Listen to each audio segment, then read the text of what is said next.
Well, I guess I've just caught you all preparing to head off to Las Vegas for the IAM and PIAMA conferences. This is my introduction to the October issue of the magazine that is going to be available while you're there. So there's, as always, there's all kinds of stuff in here. The lead story, the front page story, is a story that came from Move One from Kurt Clements, where he's talking about Russian sanctions and the difficulties and possible pitfalls that moving companies might have if they don't quite get it right. And so I would urge you to read that if you're read it anyway, no matter who you're dealing with, because as is perfectly clear in the story, not everything may be as it appears to be. So it's worthwhile having a look.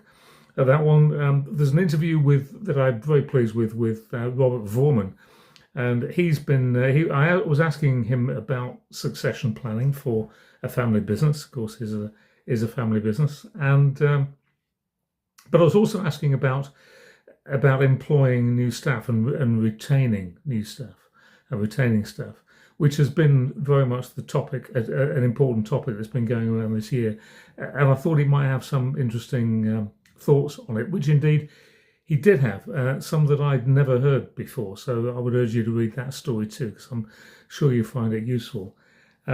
We did Omni did one of their what they call the World Series of seminars for the members about cyber security, which I was involved with it myself. I moderated it myself, and I thought it was very interesting what was coming out.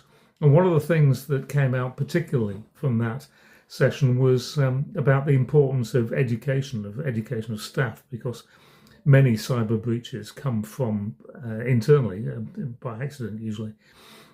So I thought that was interesting, but also, and therefore, I put another story in there, which is all about the HR's role in preventing cyber attacks by training people properly and making sure that they know what they should be doing. And there were two separate stories in the same magazine, so have a look there. And we've also got the final part of Ray De Silva's story about selling, which he talks about. He calls it 20%, because he talks about how 80% of the result comes from 20% of the input, as it were. But it's been an interesting series, I think, and please do have a read of all of them. This is the last one in the series. One final story that I'd like you to have a look at. It's on page 34. It's a bit hidden in the magazine, but do have a look at it. It's an interesting story from a company called the AHT Group. It's a British company that has devised a way of cleaning diesel engines without actually having to take them apart. And it's by using hydrogen as a way of putting it into the engine to clean it. And apparently it's very effective and has a dramatic effect, or a significant effect anyway, on fuel consumption and therefore sustainability.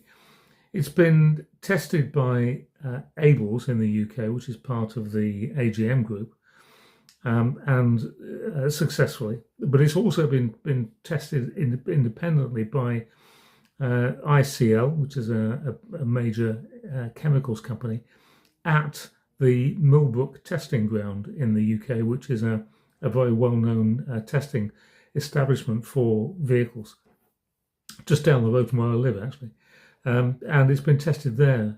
So the results are independently verified. And it's a very simple system, doesn't even cost all that much as far as I can see, and is really worth a look. So please have a look at that story. It's on page 34, and I think you'll find it interesting. Anyway, I hope you enjoy the magazine. If you're going along to PIAMA and or IAM, then I will see you there, and I look forward to it.